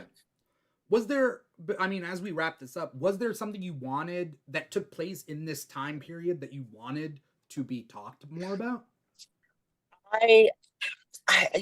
I juggle because I think Final Crisis is super complicated, so I understand why you don't want to go too into it. So that's fine by me. I wish a bit more emphasis on the John's Green Lantern editions, just because I do think that those have such a huge importance in, especially the cosmological aspects of DC. So I wish for just a bit more emphasis there. I get why not, because man, it's a lot, you know. So I totally get why not, but I would have loved to just see, honestly, even just like half of an issue, just emphasis on that stuff, because what Johns brings in really does create such a huge sandbox for the Green Lantern world. And I think a bit more emphasis to that, and more emphasis of Blackest Night in the lead up to it, and Brightest Day and stuff like that. Well, maybe we'll get some Brightest Day stuff in the next one. Just would have been really nice to see. But I understand why they didn't do it. I would have liked to see that bit more fleshed out, which comes down to like, man, I wish this was like 6 issues. Is Brightest Day though? Is that before Final Crisis? I think. Oh man, I gotta I remember think here. it is. I think it is before Final Crisis. I gotta assume it's gonna be one of the first things they talk about in the next issue 4, maybe. But I don't. That was a weird one where I was like, I'm surprised Brightest Day wasn't mentioned. No, It feels like, no, Final Crisis is first. Final Crisis is '08 to '09. Brightest Day is 2010. oh, But when's Blackest Night? Black Knight's obviously before Brightest Day. I remember Blackest Night and Final Crisis were in a weird spot where they kind of happened one after the other. So Oh, I think it's like Blackest Night, Final Crisis, then Brightest Day, maybe. I mean, in our real world, Blackest Night came out '09 to 10, Mhm. and Final Crisis came out '08 to '09. But Weird, because Final Crisis, even back then, they might have. Final Crisis was a weird crossover where they're like, oh, the stuff you're reading right now takes place before the Final Crisis stuff. right. Hmm. So maybe this is also cementing the fact that, like, yes, Blackest Night first, then Final Crisis, and then, yeah, probably Brightest Day right after.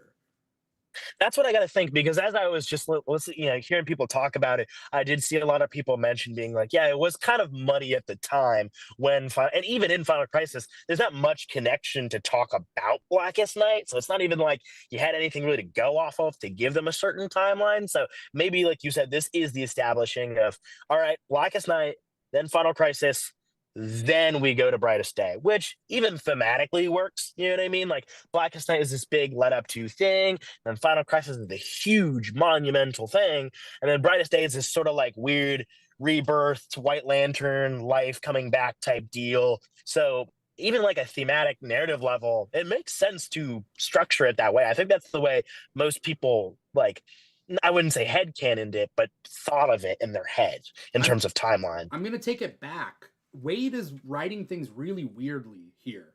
So he Mhm. so he mentions the way he writes this is even more terrifying was the onslaught of the Sinestro Corps. Then he like blah blah blah blah blah Sinestro Corps this, but to the Green Lantern's surprise, they soon learned of the entire spectrum of ring slingers. Blah blah blah blah blah. They named the ring slingers, and worst of all, the Black Lanterns, led by Black Hand and Necron, whose rings brought the dead back to life as zombie soldiers. Now that alone makes you think that happens.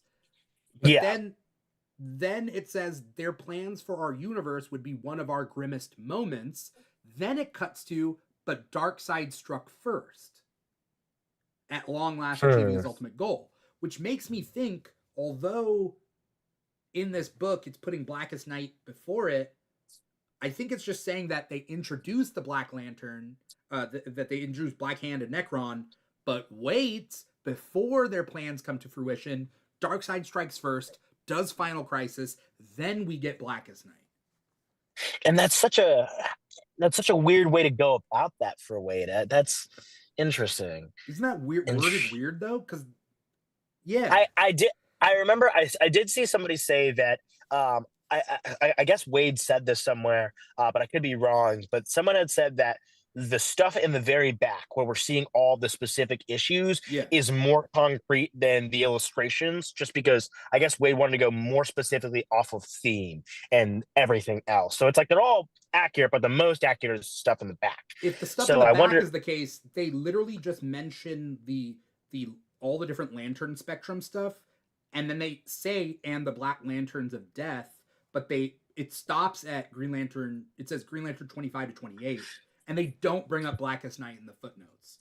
Then Interesting. They talk about Zurinar, that whole Black Glove Simon Hurt stuff.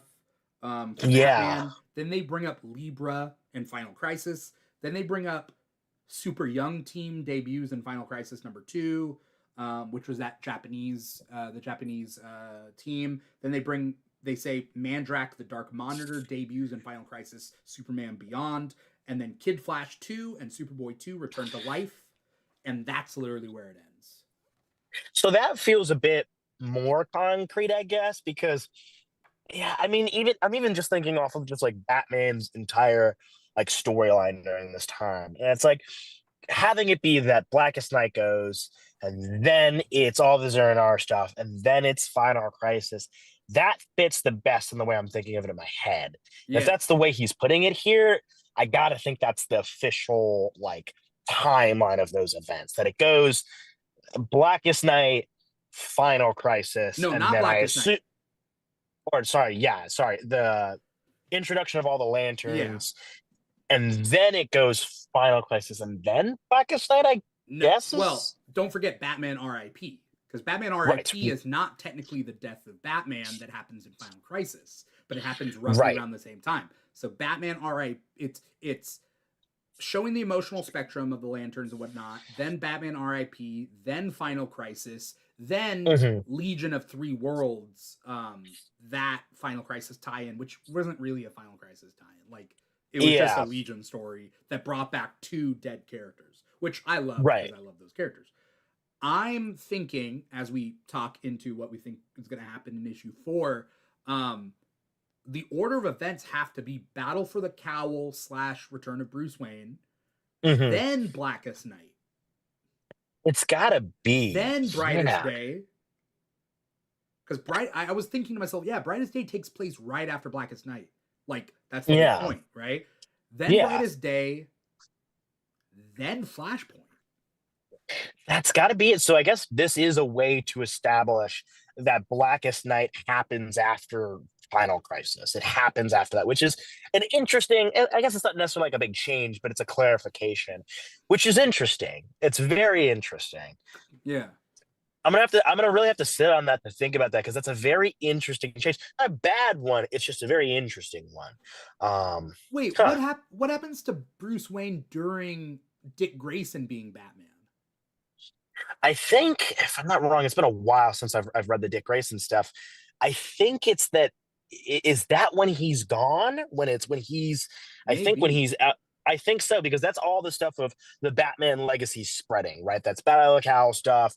That's him going through time and all of this bat symbol stuff, and that's when they start talking about the weird you get in all the weird stuff with the machine that like Darkseid sends after Batman, and there's this Mm, whole thing they say where it's like that connects to Barbados or Barbados. yeah. I It, don't it think gets it's Barbados, but it does sound funny. Like, wait, yeah, is Rihanna? Barbados. Rihanna's from Barbados, right? I think so. At first, when I first read it, I was like Barbados. But yeah, it's what I guess maybe that's supposed to be some way for them to clarify that everything after Final Crisis is that big rebirth expansion of the legacy of Batman. Everything. Dick Grayson take up the cowl, battle for the cowl, him coming back in time, all this stuff, the setup to all the weird stuff that happens way later with Death Metal, all the legacy of Batman stuff. Oh, Because death metal. I forgot about. I hate. I am going. I mean, if we're talking about issue #4, I absolutely despise Batman Who Laughs. I absolutely despise that. Not that whole era, but just all those storylines. I don't like death metal. I am not looking forward because okay, let's talk, what are the events of issue 4? It's Flashpoint. Then we get this whole Mhm. new universe. So I don't know how they're gonna explain post Flashpoint DC.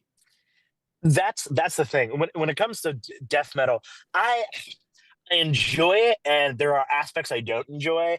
I enjoy all the stuff that Scott Snyder does with the Batman mythos and this weird idea. I think he added on to a very interesting, like like extra. What's the way to put it? Like a weird cosmic aspect of Batman that I think is interesting that Morrison touched on.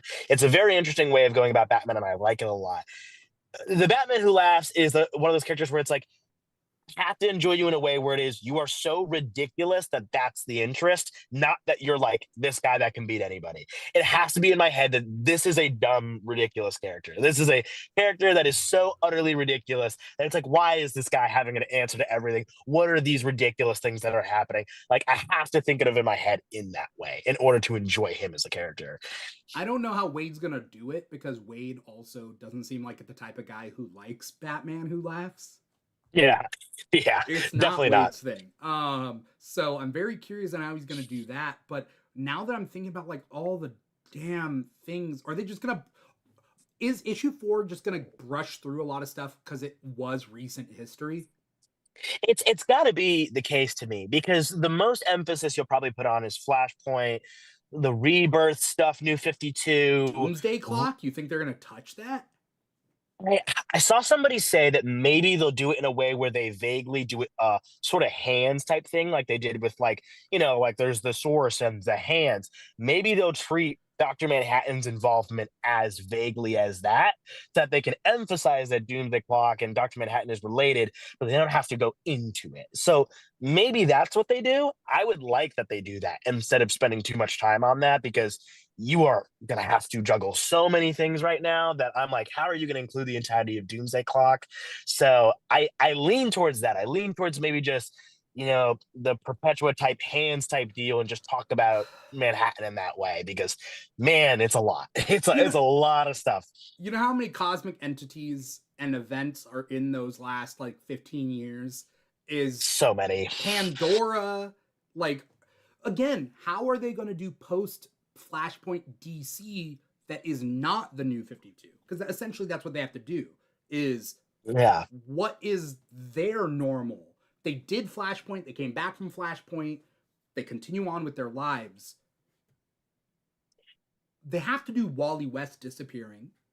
Yeah. They have to do Tim Drake disappearing, I think. Kinda, yeah, kinda Tim Drake disappearing. There's so many of those weird, like, where was this character, what changed moments, they're gonna have to tackle. So I'm like, how is that gonna be handled? It's a lot. It's one of those things where I keep thinking to myself, man, these last two issues here have so much to tackle. And I kept thinking to myself, we covered a lot in issue 3. Maybe they're helping themselves for issue 4, but that's still so much to go over. And like you said, so many cosmic entities and weird timeline things and massive crisis type stuff. Like, it's a lot. It's a lot. I mean, like, even recent stuff, they're going to tackle Dark Crisis and talk about that. And Dark Crisis tried to tie in so many different aspects of so many old things. Are you going to talk about that and the Great Darkness thing that happened? Like, it's a lot of stuff. Yeah. But here's also the thing. Anything that happened in New 52 that in that character's history takes place in the past, for example, who popped in my head? Somebody popped in my head. It takes place it was the formation of the Justice League that we see in issue 2 of Right. this. That part won't happen again because Yeah. it has already happened in the past where Darkseid invades Earth, Cyborg's on the team, or it's an unofficial team up, and then Maybe they'll gloss over that and they'll talk about like it's a weird one. Will they just go to like Throne of Atlantis stuff like that? or did I Throne of guess. Atlantis already happen? Right. Yeah, and it's such a good question because I don't. It's a weird part of history to tackle when you're tackling a timeline that's been reset. So, Yeah, hmm. because they have to keep all the stories essentially. Yeah. That's what editorial is doing. They're keeping all the stories, but where now? So like, yeah, Throne of Atlantis, but then it's like, yeah, what happens with basically? I think issue 4 is going to be the hardest one to write because like, how do you write about the Yeah. stories, the Teen Titans, the new any new 52 book that restarted the characters like continuity. Teen Titans, for instance, like, are we? I gotta think in my head that they're just gonna be point blank about a timeline change, but like that would be pretty. that'd be pretty complicated to be like, oh, well, there's a reset. Now it's like maybe that's the way they talk about Damien and John's age. I don't really know. It's by far the issue I have the most questions about because there's so much not only to tackle, but to what's the word? Make understandable for the audience. Because what are you going to do with a chronological timeline that has been reset multiple times? How do you address that? Because you can't just casually just be like, Flashpoint happens, there he goes back in time, yada yada yada. Let's move on. Because so many narrative elements that come out of the New 52 are because of this timeline reset, right? Like so many things change. So how do you talk about that? How do you not just run over the same things you just talked about with the formation of the Justice League, which was a New 52 thing? It's weird. It's a really weird one in a weird spot to be in. Two members of the Teen Titans aren't even the specific characters. Superboy and Kid Flash or Impulse or whatever he's called there, they're Yeah. not technically Connor or Bart. They're Yeah. Bartor and some other Superboy Something clone. else. Yeah. So like, man, this is by far going to be the most interesting issue because this is where it gets the most money. Not only just because generally DC in the past couple of years has so much going on and so much reboots and all these little things going on, but you're also pushing on all this stuff with like John's age and how that's going to get handled, the mismatching of where Blackest Night starts, ends, that stuff. They got their work cut out for them for this last issue, that's for sure. And I'm really curious how they're going to handle this because this is complicated. I won't blame them if you know how like sometimes on a comic book run, well, a lot of the times they're cut short, right? And they're like, okay, this is Yeah, the final issue. I wouldn't mind if they were like, even though this cover of this says 3 of 4, if they add a 5th issue, like, me too. Yeah, yeah, like let's not look. Mark Waid is a national treasure. He like let's not like put him in the grave early. Like, come on, like yeah, let him yeah. breathe. You know? Yeah, it's going to be so complicated because I just don't know how you handle this all. The only thing I can think in my head is that this next issue is going to have the most, not necessarily retcons, like sewing in of new information that we've seen so far. Like this will have the most revelations of new info for us, whether that's a retcon or just a soft explanation of something. It's going to give us the most. Like all these other ones, we've seen some changes or stuff that's popped our eye, but a lot of it's generally been a good retelling of what has happened. This is going to have the most like, let me explain it as thoroughly as I can for the audience. This is going to be the one that I think is going to have the most changes, quote unquote, just the most like, let me put it this way type stuff. I don't know how it's going to get handled because this is going to be complicated, but it's the most interested I am by far for one of these issues. Yeah. I think the most straightforward is issue 1, where Yes. essentially starting with the Big Bang, going up to modern time, like that could be any reboots prehistory, right? But Yeah. like issue 4, yeah, I don't know how they're gonna do it because like everything relies on that it being like these characters' first time doing stuff. So I don't know if you read did you read Resurrection Man Quantum Karma?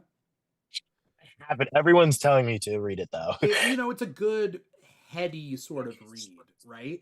Mhm. But basically the character of Resurrection Man, his origin story pre New 52 is different than his origin story during New 52 because he had his own Mhm. series during New 52. In New 52, he gets experimented on and put like tech nanites and like whatever into his bloodstream. But in the previous one, it's the same comet that gives Vandal Savage his powers gives Resurrection Man his powers. So Mhm. they're like Cain and Abel essentially is Yeah. is the thing. But in Resurrection Man Quantum Karma, they make it so that he fakes his second because it's all about time and weird time stuff. He Yeah. fakes his second origin. That the Interesting. tech nanites aren't a real thing, but he goes back into the timeline and he gets like his memory erased and they give him a fake operation. That's super interesting. Okay. Yeah. I That's mean, so the premise of Quantum Karma is he's trying to outrun himself from the future, but the future him knows what he's doing, so he needs to erase his memory to figure like to outrun his future self. I got to read that. That's so interesting. Yeah, that's really, really intriguing. Yeah. So I don't know if Wade's gonna do something like that, where it's like all these new origin stories are just kind of like, I wouldn't put it past him to do that. I could see something like that happening. Like, I don't know how complicated he'll get with it, but I could see that being the approach here, where it's like, this is already complex. Let's just give a weird answer. Let's give a weird answer to some of these things. Like, we're already about to put the stamp on so much of this. Let's just give something that's a little off. Like already, like little things. Like I think about like the captain going back in time thing, like Billy Batson. Like if he's willing to do stuff like that, or just these little changes to the timeline, I think he might try to give some weird explanations timeline wise as to why certain things are the way they are, especially with by far the most complicated era to go through right now, which is all the modern stuff of the past like 15 years. yeah. I don't know what's gonna happen. I am very much looking forward to it. And I know that like when this issue comes out, do you know when this issue comes out? I'm I don't off the top of my head. I gotta is I can imagine I'm gonna look it up. But when the issue comes out, then we will be back on this show to talk about it because I mean, that's got gonna be the most important one. Yeah. I don't know how. Well, okay. Here's the synopsis on League of Comic Geeks. Barry Allen's Mhm. documentation of the history of the DC universe reaches the present day, beginning with the world-changing events of Flashpoint. Which, okay, so then no. Okay. So if it does begin with Flashpoint, okay, whatever. I don't know. We'll figure it out when Yeah. it gets there. Heroes Yeah. face new threats like Perpetua and the Batman Who Laughs. So it is going to bring in my favorite guy. And the next generation of heroes like John Kent, Wallace West, and Jackson Hyde begin to emerge from the ashes of crisis level destruction. All leads to Darkseid's death and a glimpse at what's to come in the future. You won't want to miss this final installment. It's 48 pages. Oh, same as this one. These are all 48 pages.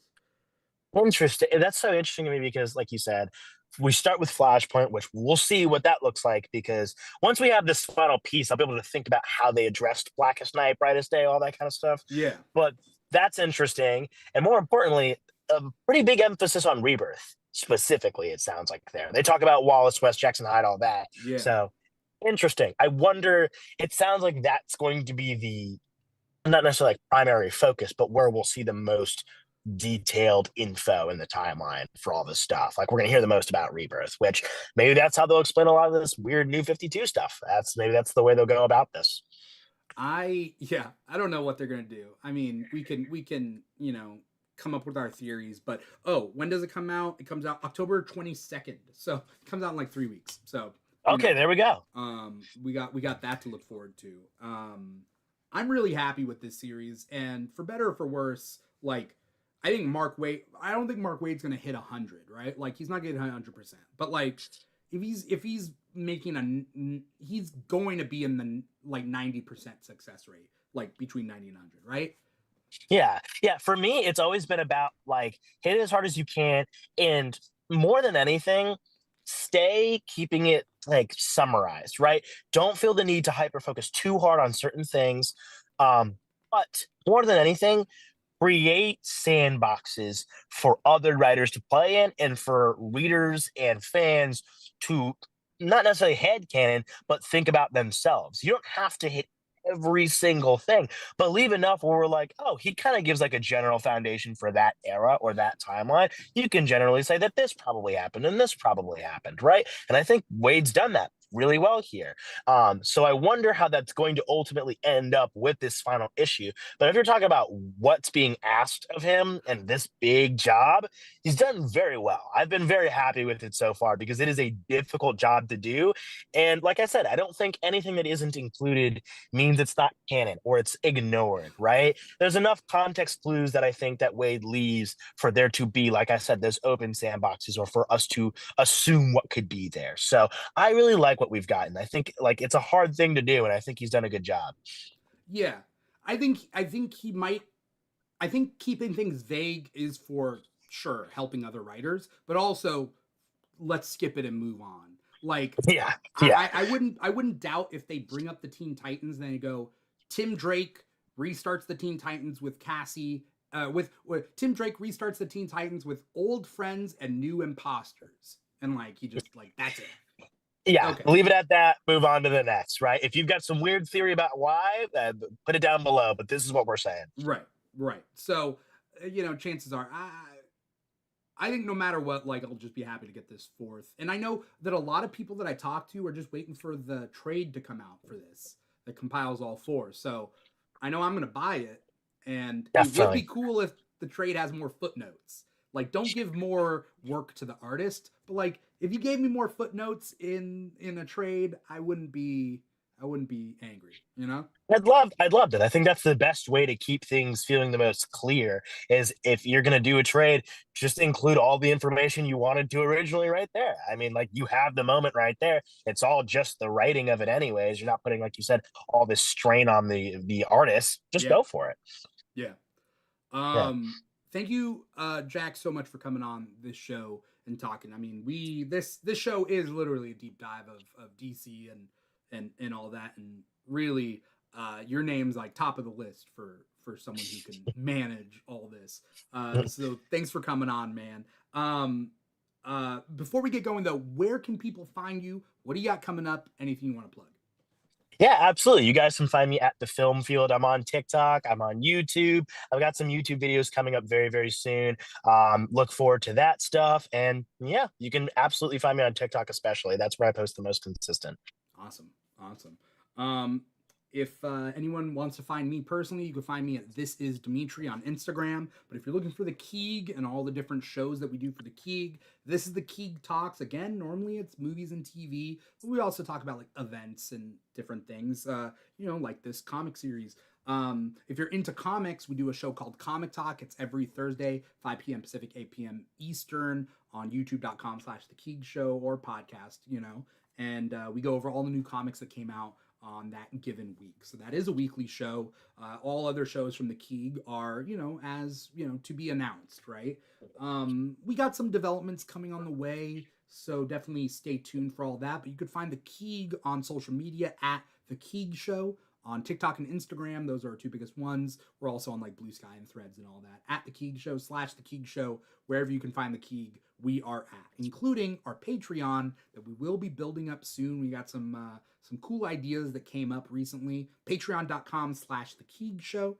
If you want to get it on the ground floor of that, we're going to do some exclusive stuff there as well. So either way, tune into our shows, tune into our social media, follow Jack, and then go to comicshoplocator.com, find a comic shop near you, support your local comic shops. If you're looking for, single issues, that sort of thing, comic shops are your key. But if you're looking to just buy some books and read, we do have an Amazon shop. If you just want to do recommendations or whatnot, the Keeg does. I think it's amazon.com/shop/the Keeg Show. You could find books on eBay, support your local public libraries. They got comic books there. There's a lot of great resources out there. So, the world is your oyster. If you have any questions, reach out to Jack or reach out to me or one of the many guests that we have on these shows. That's pretty much it. Once again, if you're watching us live, youtube.com/The Keeg Show. If you're listening to the podcast, it's Spotify, Apple Podcasts, Audible, Amazon Music, SoundCloud, iHeartRadio. We're on all of those. So, pick your poison. But like, comment, subscribe, follow, write a review. Let us know you're out there. Thank you so much, Jack. Thank you to everybody out there who was watching, whether it was The Question, who was on YouTube, or BP, who was on YouTube. Thank you guys so much for supporting. Once again, I am your host, Dimithri Pereira, and this has been the Keeg Talks, the new history of the DC Universe, issue number 3. Take care, everybody. Bye-bye.